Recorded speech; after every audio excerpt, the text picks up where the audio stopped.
श्री राम जय जय राम।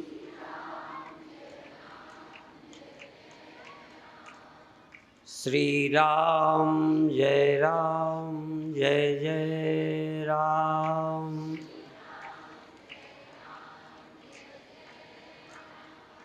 श्री राम जय जय राम। सच्चिदानंद भगवान की, सनातन धर्म की। हमारा प्रयत्न ये है कि जो व्यक्तियों को दुख चिंता होती है वो किसी तरह कम हो जाए, और हम कुछ कर ही नहीं सकते,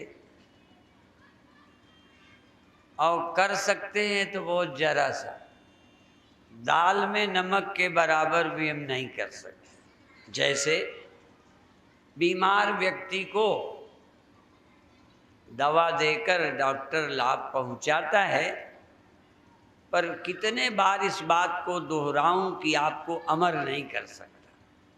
पर चलो, अमर नहीं कर सकता पर कुछ दिन को राहत तो देता है।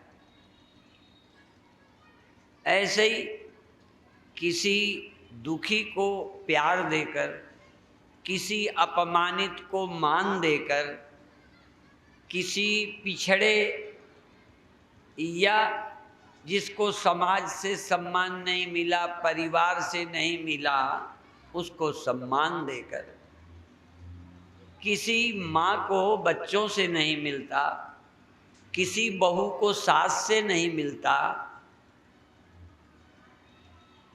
अपेक्षा बहुत रहती है कि मिले, नहीं मिलता, और कभी कभी बहुत मिलने पर भी लगता है कम मिला।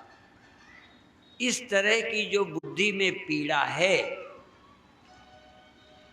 मनुष्य दुखी रहता है, इन दुखों को दूर करने की हम कोशिश करते हैं। हम सचमुच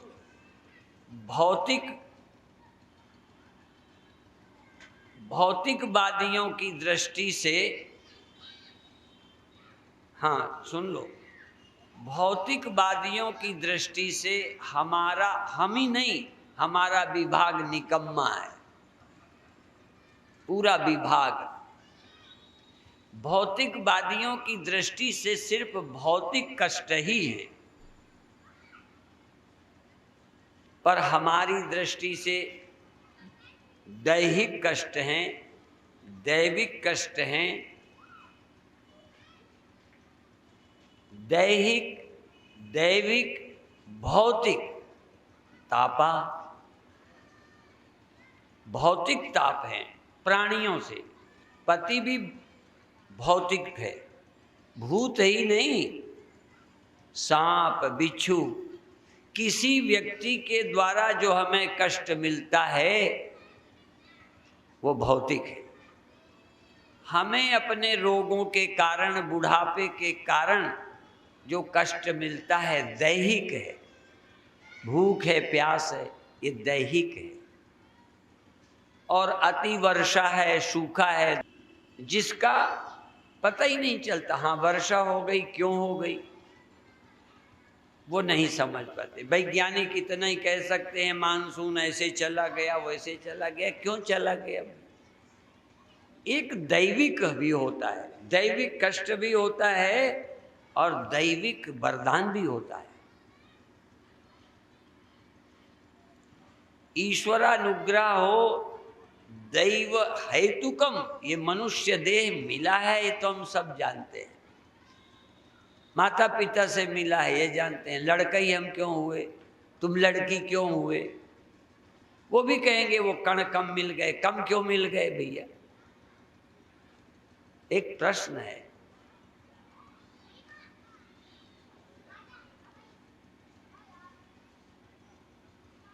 मानता हूं कि कोई ऐसा अव्यवस्था हो गई, 2 बच्चे हो जाते हैं, 3 हो जाते हैं। एक महिला को 5 बच्चे हो गए थे, लगभग कुतिया के बराबर। अब मैं जब कुतिया कह रहा हूं तो निंदार्थ में नहीं, कुतिया के बराबर हो गए। अब उसमें उस माँ का क्या कसूर है, उसमें बाप की क्या गलती है। हम साधु बन गए, हम बार बार अपने को श्रेष्ठ मानते हैं, धर्मशास्त्र कभी कभी नकार देते हैं, क्या करें। लगता है मैं अच्छा हूं इसलिए सफल हुआ हूं। हम साधु बने जैसे अपनी इच्छा से बने, बिल्कुल इच्छा तो हुई, पर मुझे क्यों हुई, तुम्हें क्यों नहीं हुई। ये इच्छा भी क्या मैं स्वतंत्र हूं। हमें शास्त्र का बोध, शास्त्र हमें खुले, शास्त्र का रहस्य हमें स्पष्ट है, हमें बहुत संतोष है। और कम पढ़ा हूं, ये शास्त्र का रहस्य क्यों खुल गया। मैं यहां पर भी मानता हूं कि कोई देव का अनुग्रह है, जरूर ईश्वर की कृपा है। एक व्यक्ति अभी मिला, लड़की का बाप मिला, यहाँ नहीं, लड़की का बाप मिला और अपनी बेटियों की प्रशंसा कर रहा था।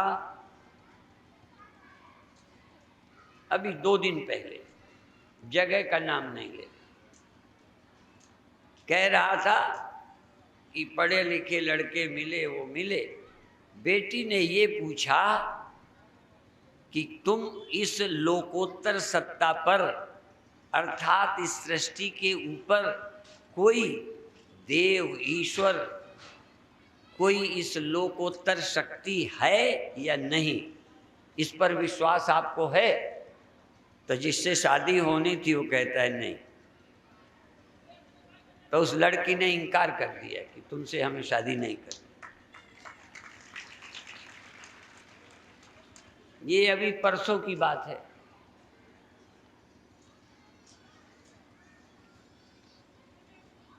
जिसे ईश्वर पर विश्वास नहीं, उस पर हमें भी विश्वास नहीं। और ईश्वर विश्वास नहीं, वो कितना सफल व्यक्ति हो, अशांत रहेगा, दुखी रहेगा। मैं कुछ सरल बातें कहना चाहता हूँ। एक व्यक्ति, मैं अभी सुबह से घूमता रहा यहाँ वहाँ वहाँ, मैं बैठा तो था लोगों के बीच, फिर उसने पूछा, मैंने कहा लिख के दे दो, क्योंकि मैं एक एक आदमी के उत्तर दूं ना तो बैटरी डिस्चार्ज हो जाती। बैटरी में ताकत कम है, वो चार्ज जितना करती है उतना ही बोलता हूँ। तो मैंने बचाने के लिए कि भाई तुम लिख के दे दो, तो वो व्यक्ति बैठा होगा तो ठीक है, नहीं तो कई बार तब कोई करता है, वरदान के समय कोई पहुंच जाता है। तो पूछा उसने गीता का श्लोक, द्वाविमौ पुरुषौ लोके सहज है द्वौ इमौ, 2 वचन है, द्वौ इमौ पुरुषौ लोके क्षरस चाक्षर एवच। 2 पुरुष यहाँ हैं, यहाँ जो आदमी के अनुभव में आते हैं वो 2 पुरुष हैं। जैसे त्रिवेणी में 2 नदियां नजर आती, तीसरी राठ वालों को मिली है।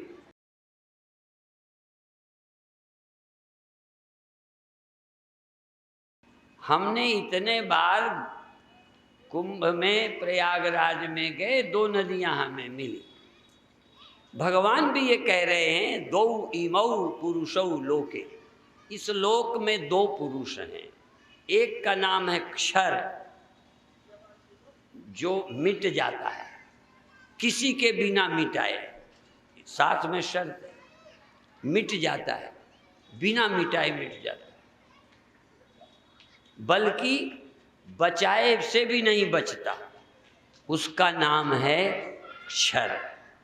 शरीर क्षर है, पृथ्वी क्षर है, सूर्य क्षर है, जो भी कुछ दिखाई पड़ता है यह, इन दो में से एक यह क्षर है और एक अक्षर है।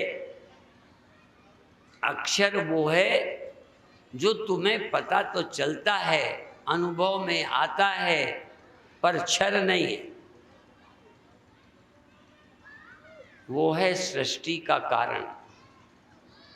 जहां तुम्हारा शरीर ही नहीं, आपका मन रोज खो जाता है, बुद्धि खो जाती है, ये सोचना समझना खो जाता है, वह गहरी निद्रा अक्षर है। महाप्रलय में जो बच जाता है वो अक्षर है। वृक्ष क्षर है, बीज अक्षर है। वृक्ष बिना किसी के काटे फलते फूलते एक दिन नष्ट हो जाता है। पहचान बता दी, जो कभी न कभी बिना किसी के मारे मर जाए या जिसको समय ही समाप्त कर देता है, उसका नाम क्षर है। पर जिसको समय भी कभी नहीं मार सकता, जिसको काल कभी नहीं मार सकता, आज तक नहीं मार पाया समय काल, उस कारण का नाम अक्षर है। आज तक हमारी अविद्या को, अज्ञान को समय नहीं मार पाया। तो एक क्षर है, एक अक्षर है। दूसरी बात और है, क्षरा सर्वाणि भूतानि कूटस्थो क्षर उच्यते, जिससे सब ये उत्पन्न होते हैं और जिसमें ये लय हो जाते हैं, जो कभी समाप्त नहीं होता, वो अक्षर है। अक्षर दो हैं, इसलिए अगले श्लोक में है उत्तमा पुरुषस्तु अन्य, परमात्मा या उत्तम पुरुष भगवान ब्रह्म इन दोनों से भिन्न है, वो क्षर नहीं। इसी तरह से और शब्द ग्रंथों में है व्यक्त।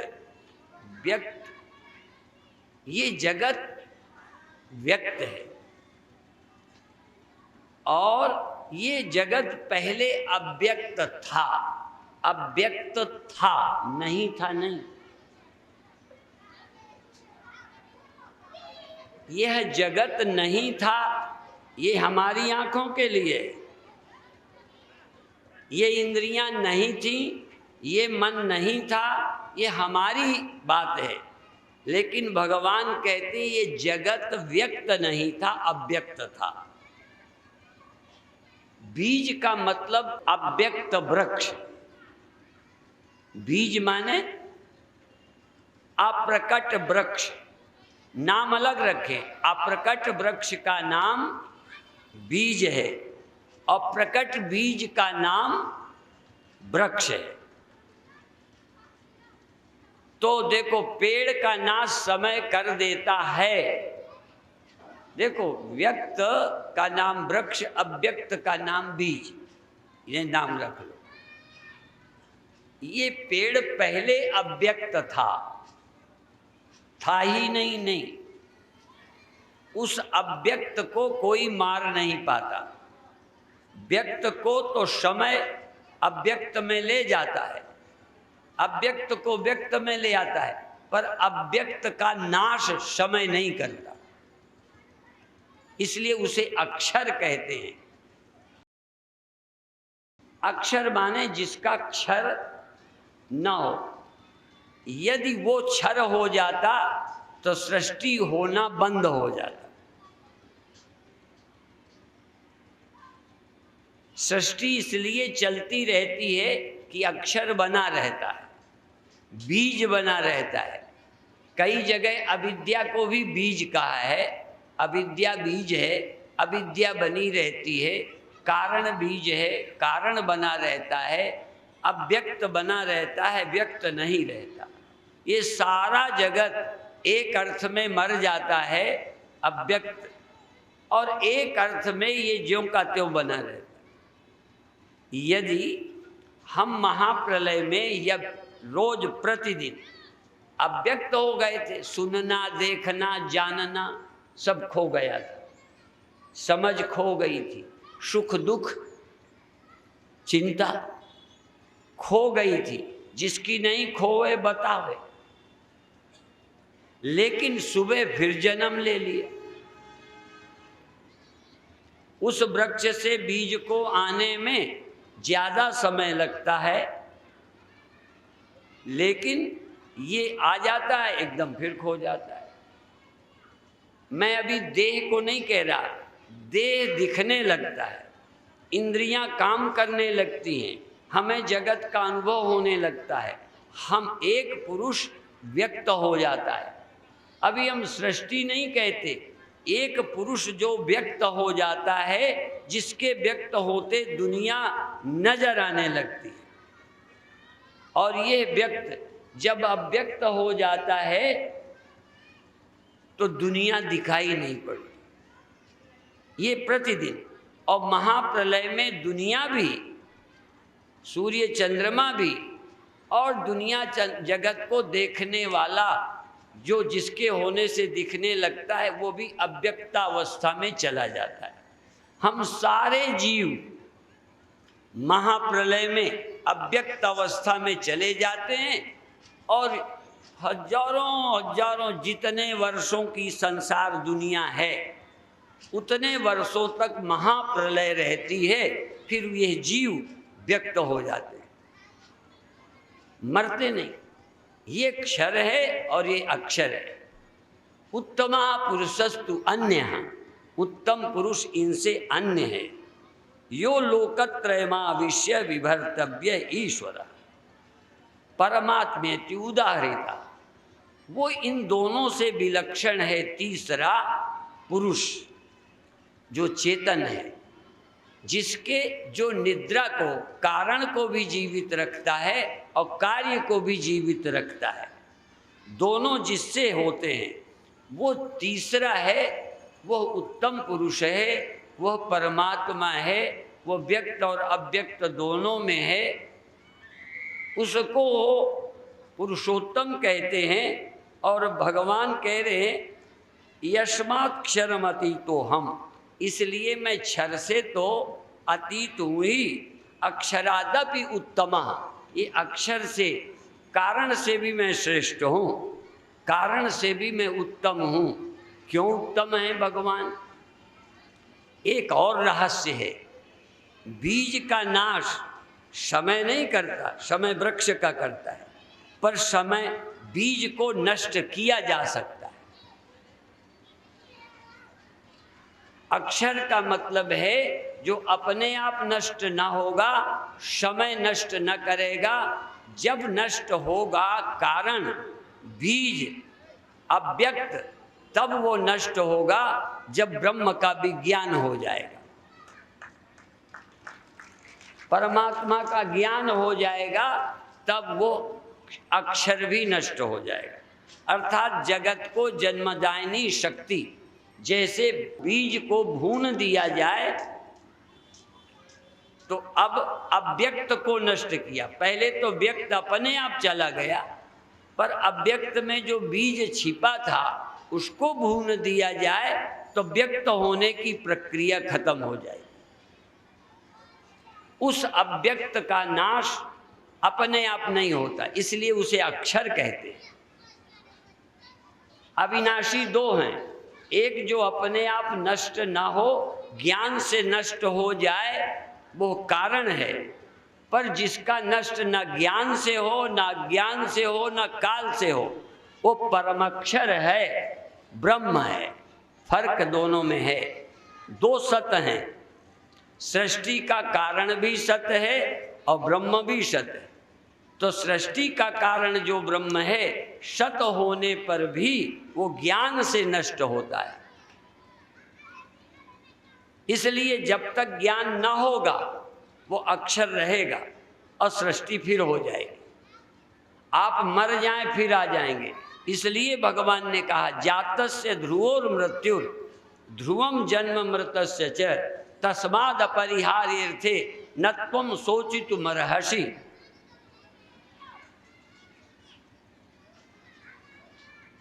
ये जन्म हुआ है तो मृत्यु जरूर होगी, और मृत्यु होगी तो जन्म होगा। क्यों हो जाएगा?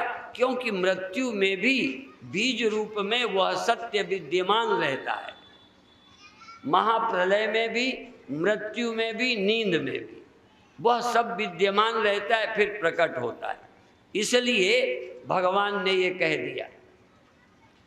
अब आपसे निवेदन है कि ये अपने आप हो जाएगा, व्यक्त अपने आप हो जाओगे और अव्यक्त हो जाओगे। व्यक्त मध्यानि अव्यक्तादीनि भूतानि। पहले तुम्हारा देह इंद्रियां व्यक्त बोलो नहीं थी, अब ये देह व्यक्त हुआ।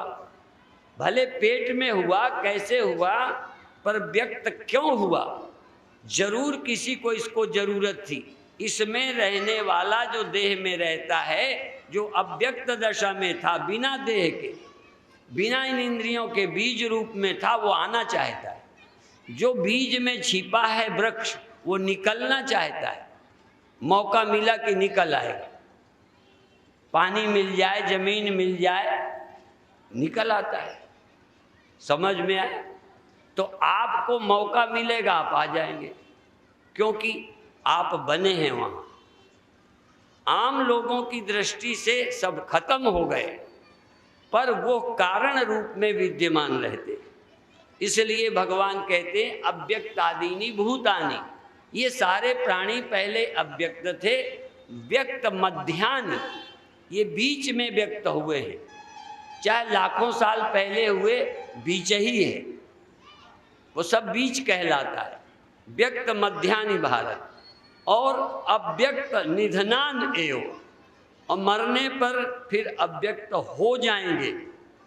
और ये फिर युग युगांतरों में ये दोबारा आएंगे। इसलिए दुनिया अभी तक होती रहती है।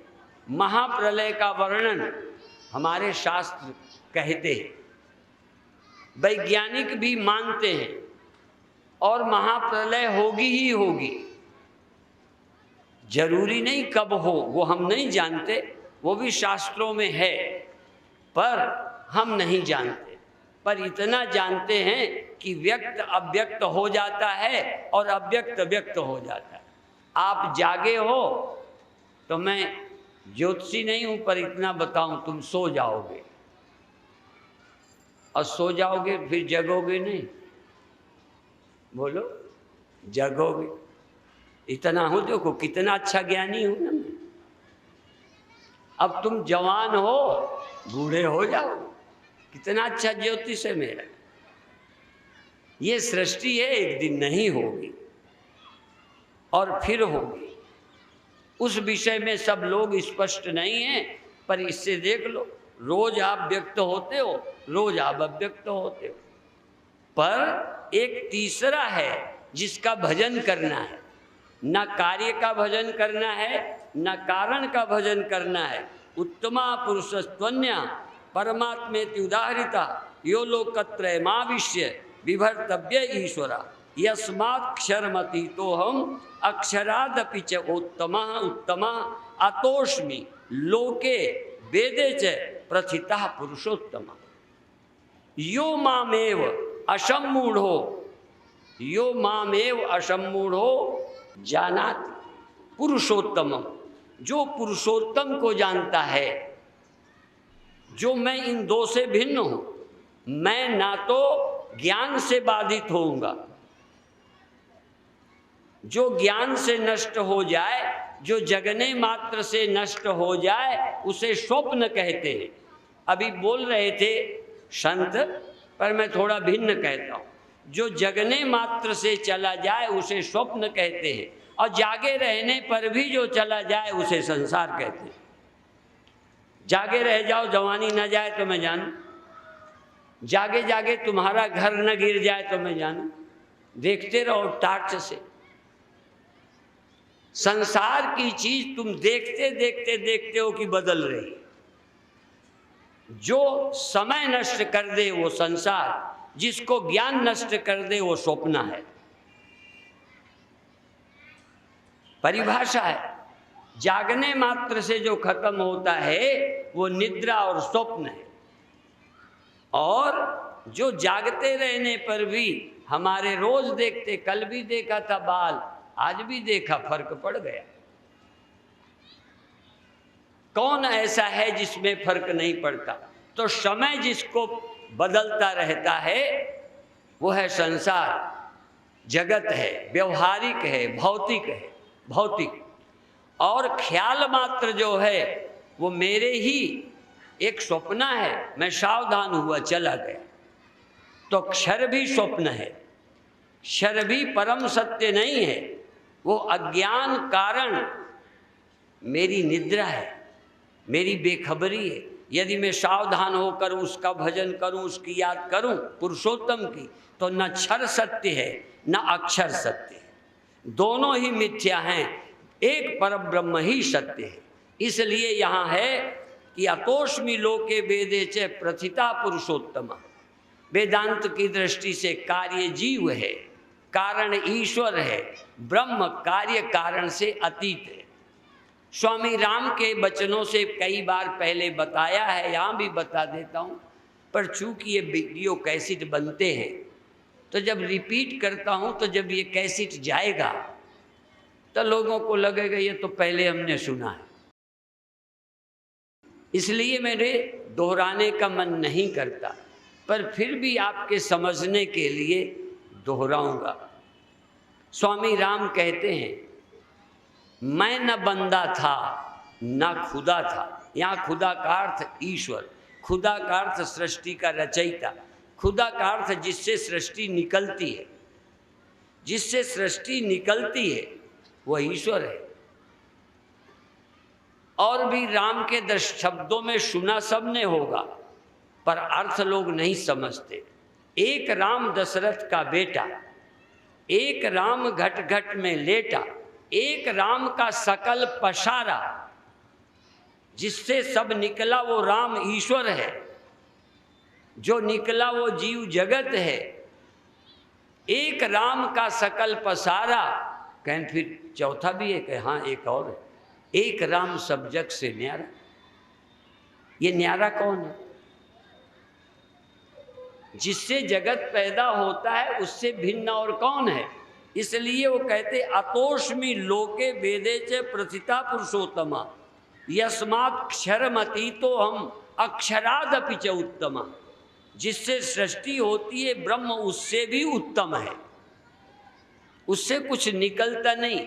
और राम के लिए एक और है, तुम समझो या कब समझो, या हम बोलें तुम समझ जाओ, जरूरी नहीं है। जो काहू से हो नहीं, शब्द याद रखना, जो काहू से हो नहीं, ना कुछ जिससे होए, मरे नहीं मारे नहीं, राम कहा वह सोए।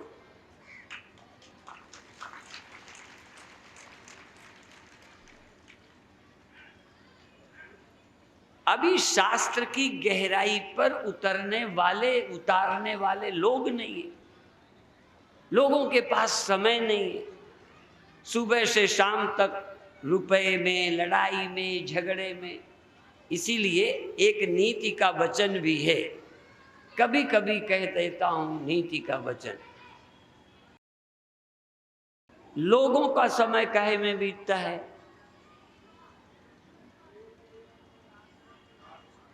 हाँ,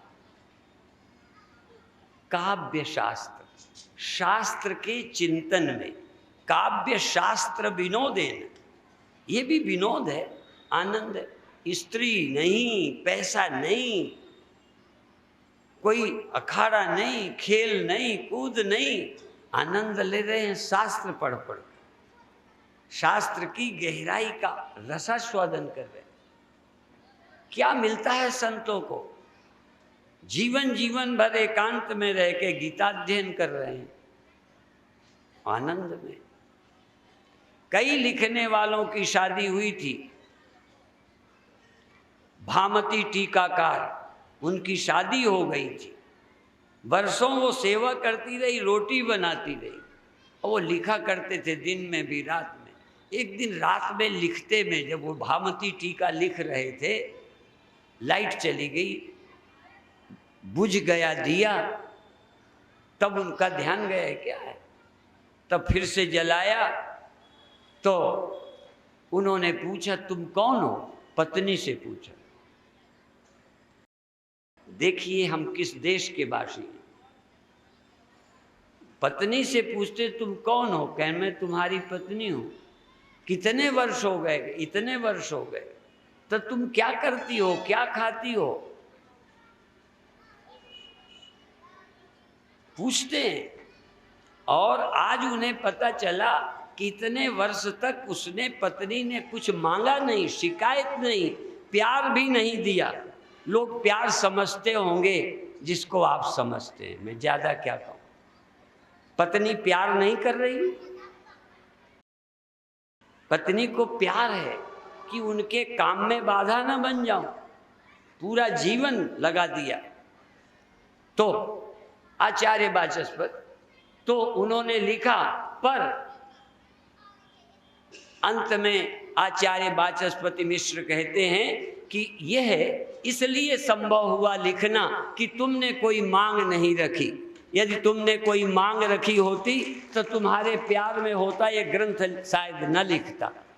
पूरी चेतना मेरी लिखने में लगी, इसलिए इस ग्रंथ के लिखने का श्रेय आपको है। इसलिए इस टीका का नाम भामती टीका होगा।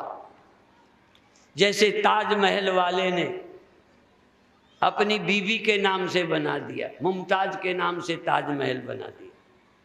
हमारे ऋषियों ने अपनी पत्नी के इस प्यार को प्यार समझा।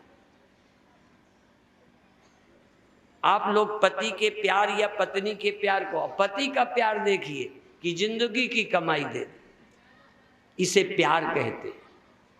ये रोड में चलने वाले और वैलेंटाइन डे मनाते हैं, गधे।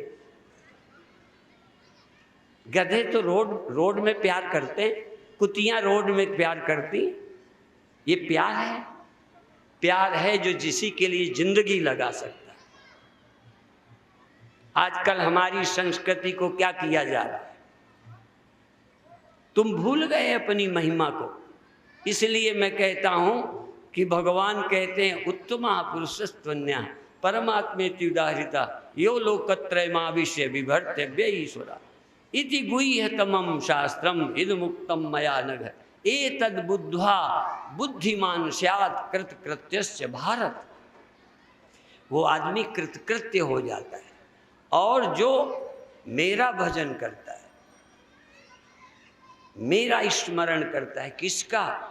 जो क्षर और अक्षर से भिन्न है, जो जड़ और दिखने वाले चेतन, पैदा होने वाले चेतन से और मालूम पड़ने वाली जड़ता से।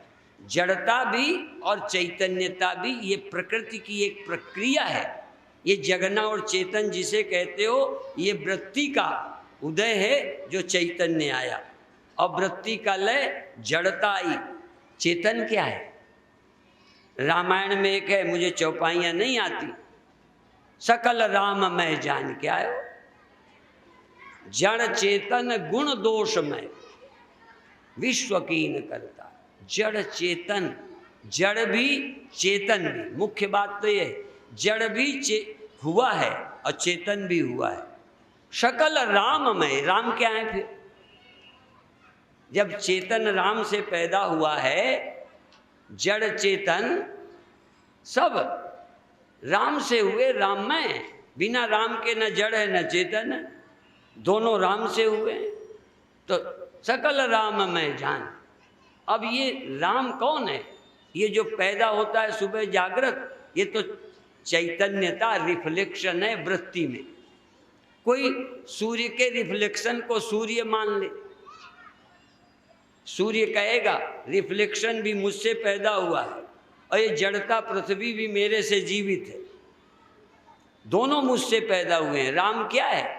राम पैदा नहीं होता, इसलिए मरे नहीं मारे नहीं राम कहावै सो।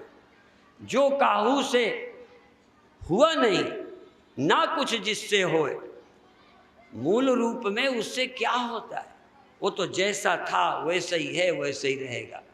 राम कौन है? जो पैदा हुए? नहीं, राम वो है जिससे विष्णु पैदा हुए, शंकर पैदा हुए। हिंदुओं के ग्रंथों को समझने के लिए बहुत खोपड़ी चाहिए।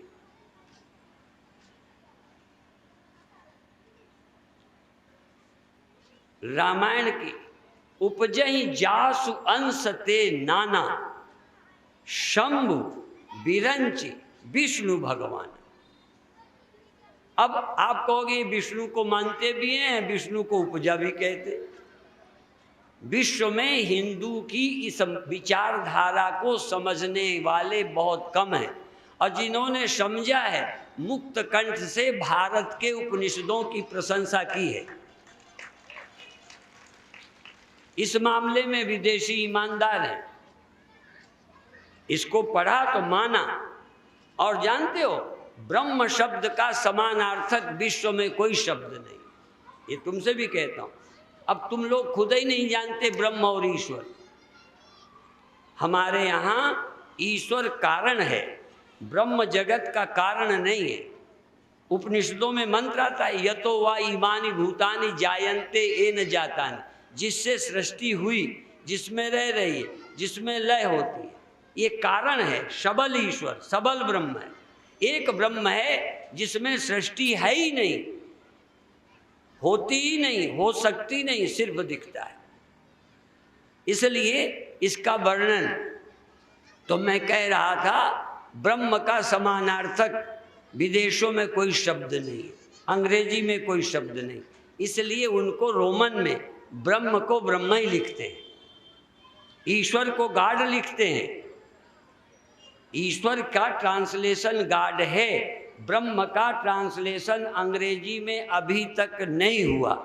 इसका मतलब उपनिषदों के समानार्थक चिंतन विदेश में जन्मा ही नहीं। इसलिए मैं कहता हूं, भारत के सामने अध्यात्म, और वो लोग मिशनरीज लोग भारत को गुमराह करने के लिए बच्चों को कहते हैं कि इनको ईश्वर का पता नहीं। क्यों? ये पशुओं के पुजारी हैं, पेड़ों के पुजारी हैं, पत्थरों के पुजारी हैं। इसका उदाहरण देने में कठिनाई नहीं, वो तो तमाम है। आप पत्थर के पुजारी, मंदिर, पहाड़ों के पुजारी और पेड़ों के पुजारी, बट, पीपल, पशुओं के पुजारी गाय, कीड़े मकोड़ों के पुजारी सांप, हाथी, ठीक है ना, हम पुजारी हैं। सूर्य के, चंद्रमा के, तारों के पुजारी है ना। आहा, लेकिन हम जानते हो किसके पुजारी हैं?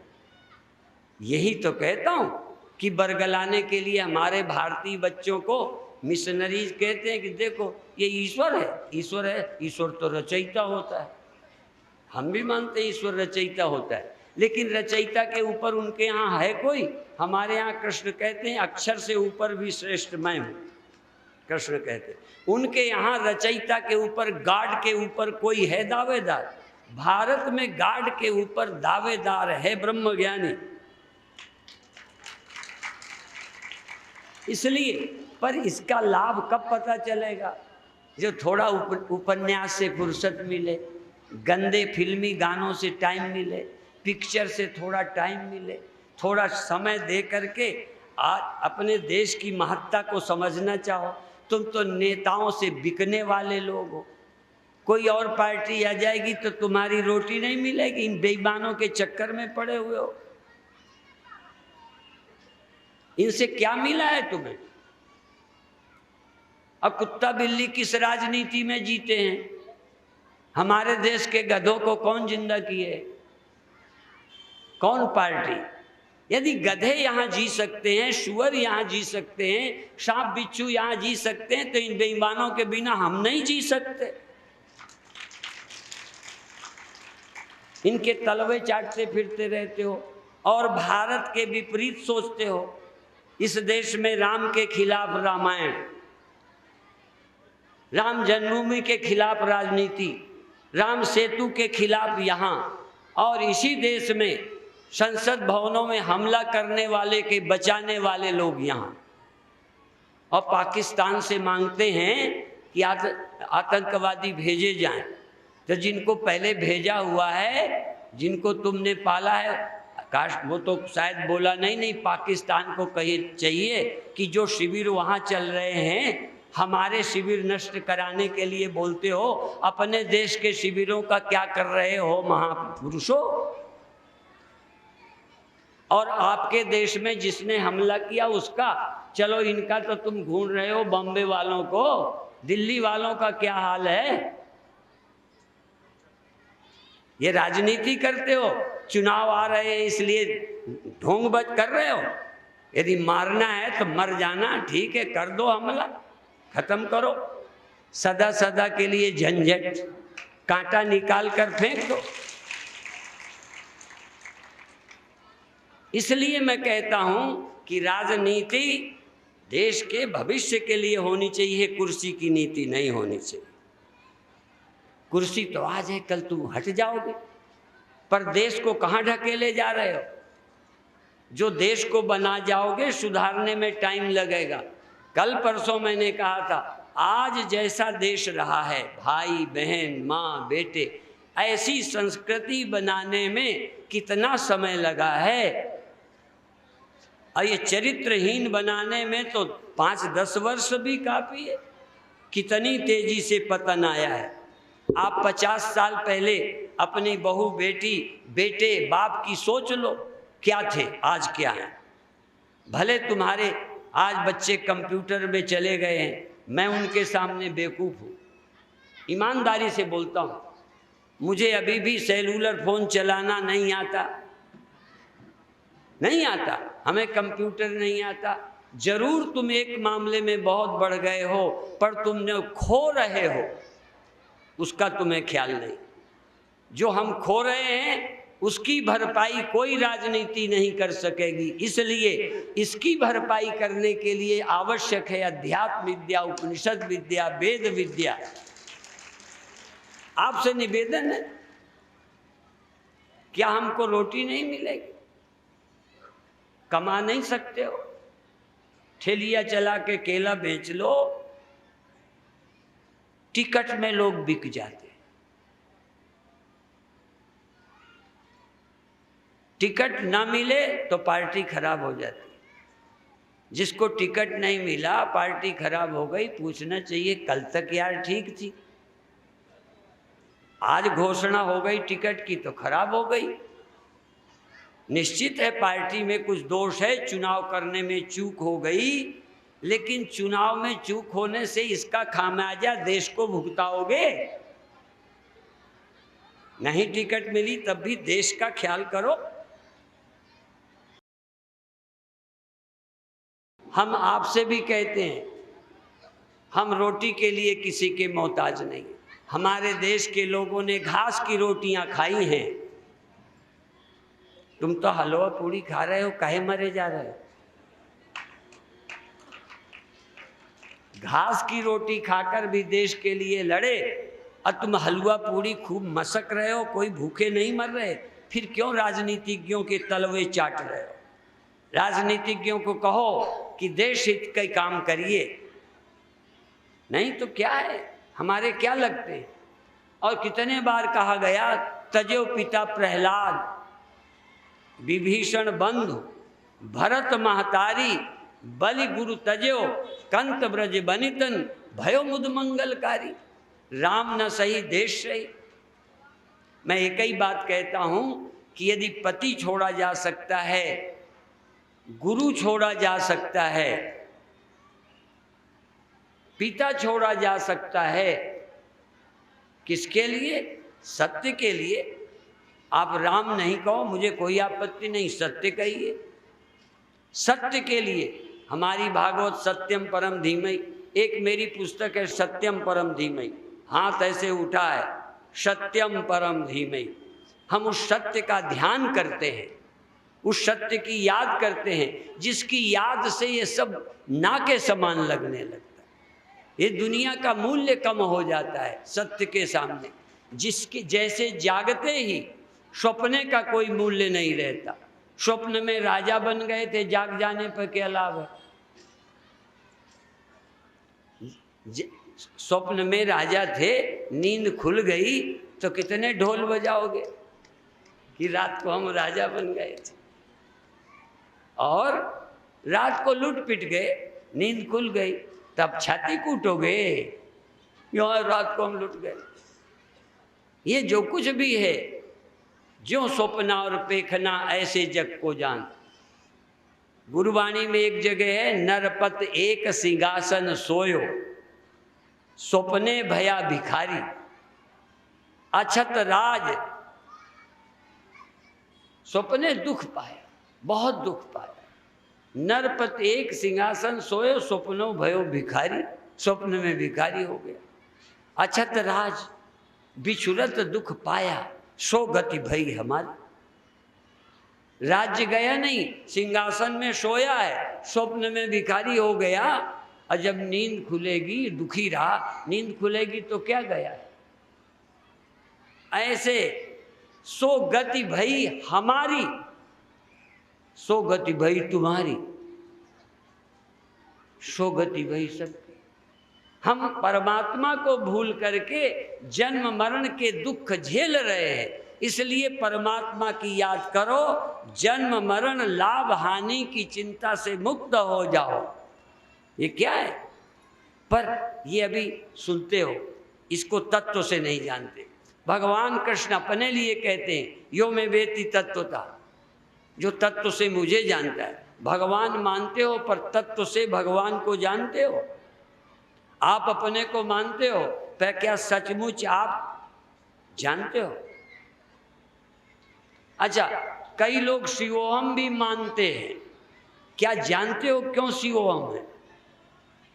मुझे बता दे कोई। जिस दिन तुम ये जान जाओगे, कैसे जान लिया कि शिवोहम, कैसे जान लिया मैं नहीं मरता हूं, कैसे जाना कि मैं देह नहीं हूं? क्लियर करो तत्व से, विश्लेषण करके।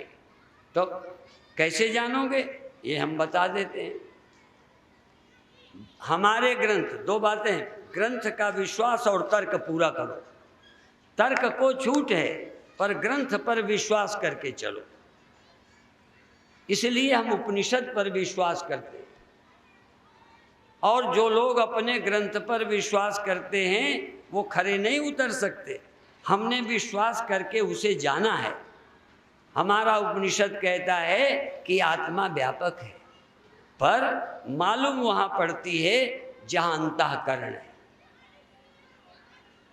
और जैसा अंतःकरण तैसी हुई दिखती है। जैसे सूर्य ज्यों का त्यों है, पर शीशे में पड़ा रिफ्लेक्शन, शीशे को मोड़ें तो रिफ्लेक्शन मुड़ जाता है। शीशे का रिफ्लेक्शन जिधर चाहें उधर को हो जाता है, पर सूर्य नहीं हिलता।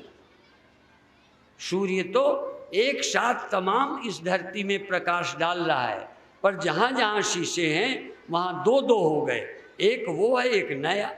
ये जो हम हैं, ये हम एक क्षर में जो विद्यमान हैं, ये जो अलग अलग चैतन्य लगते हैं, ये उस चैतन्य के रिफ्लेक्शन वृत्ति रूप है।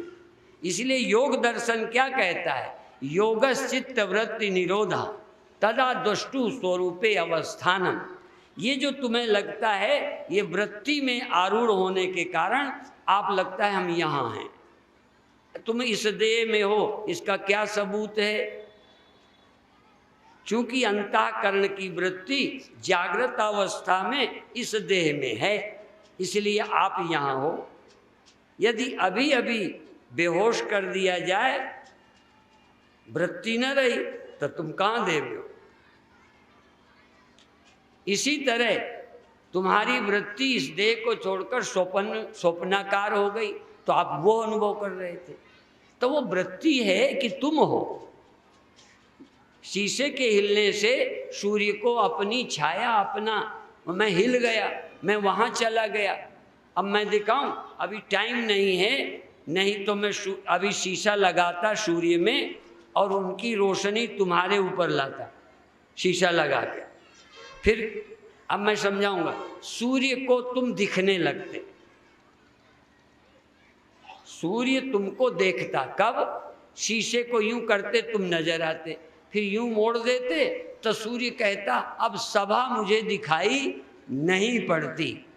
अब सभा दिखाई पड़ी, सभा नहीं दिखाई पड़ी, दिखाई पड़ी तो लगा सूर्य आ गया, सूर्य को खुद लगेगा अब मैं वहां हूं, अब कहेगा नहीं अब मैं वहां से हटकर वहां हूं। कौन हट के गया?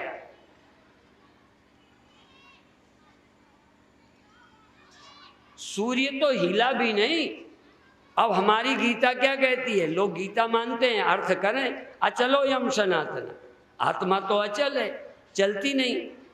और जो एक उपनिषद का मंत्र कहता तदेजति तन्न यजति, वो चलता है वो नहीं चलता है, अर्थात प्रतीति रूप से, वृत्ति रूप से, माया रूप से चलता है और स्वरूप से नहीं चलता है।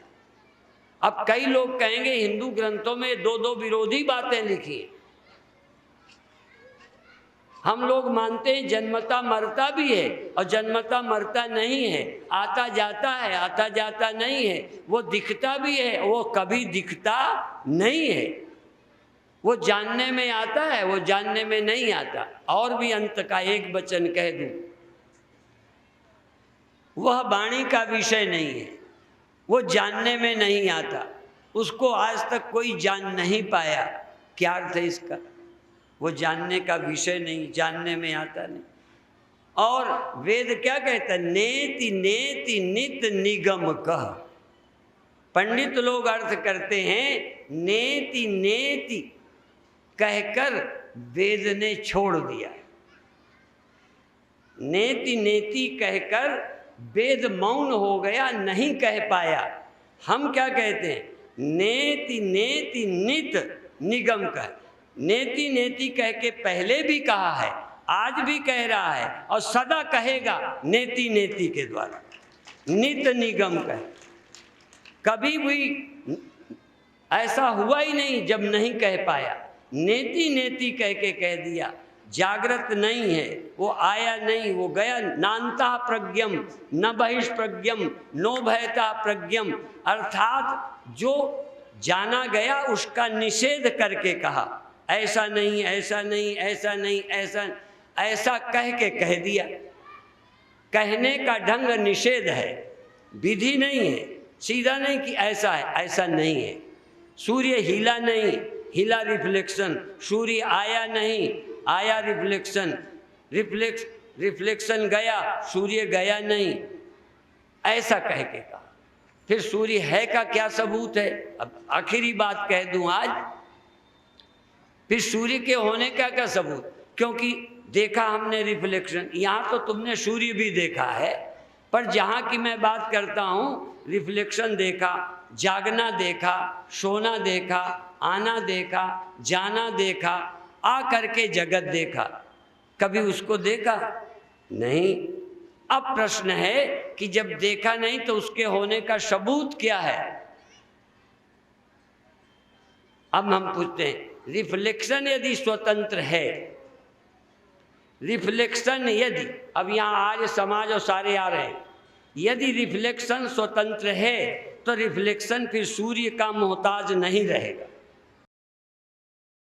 और यदि रिफ्लेक्शन सूर्य का मोहताज है, इंडिपेंडेंट नहीं है, तो यह बात है कि रिफ्लेक्शन का होना ही सूर्य के होने का सबूत है। और यदि आप स्वतंत्र हैं तो एक समान क्यों नहीं रहते? यदि आप किसी बनावटी नहीं हो तो शीशा हिलाया तुम क्यों हिले? और चूंकि सूर्य स्वतंत्र है इसलिए शीशा हिलाने से नहीं हिला। अर्थात साक्षी मन के बदलने से नहीं बदलता, साक्षी सूर्य है। रिफ्लेक्शन वृत्ति ज्ञान है, ये जागृत स्वप्न सुसुप्ति वृत्ति ज्ञान है, साक्षी वृत्ति नहीं, वो वृत्ति का अवभाषक है। इसलिए इस आत्मा को जानकर जीवन धन्य हो जाता है।